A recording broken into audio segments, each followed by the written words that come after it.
What's up, guys? AK recently, about a month ago, retired from full-time job. Cheers for that. I'm going to make more videos what I'm cooking. A lot of Russian dishes, they sometimes interpreted not right here in the States. So, and dishes I like and dishes I actually make recipes. So today is Shchi. It's a soup.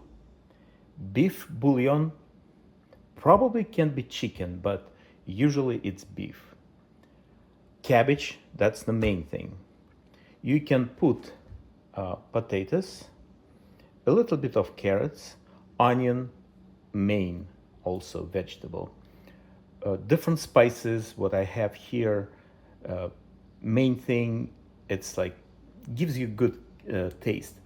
That onion, dry onion, I have a fresh also, right? Garlic.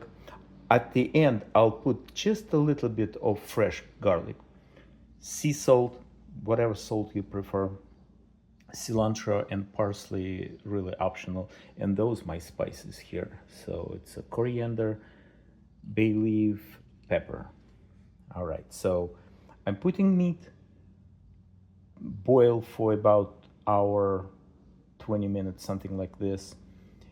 And then when it's done, bouillon is done, I put I put actually potatoes. Actually, tomatoes can be done too, but it's a little bit different. It gives a little bit sour. By the way, some recipes with sauerkraut. That's the story for another day. Then I'm adding cabbage, onion is going with the meat right away, and at the same time with the cabbage I'm putting carrots.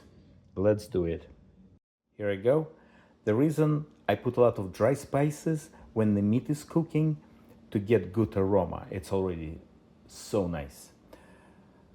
Then I cut potatoes already like a portion. I'm not gonna show you my cutting technique, it's okay. Carrots, this will kind of shrink the cabbage. Onions and garlic. I like a lot of garlic. So garlic will go about 5 minutes. I will turn the stove off.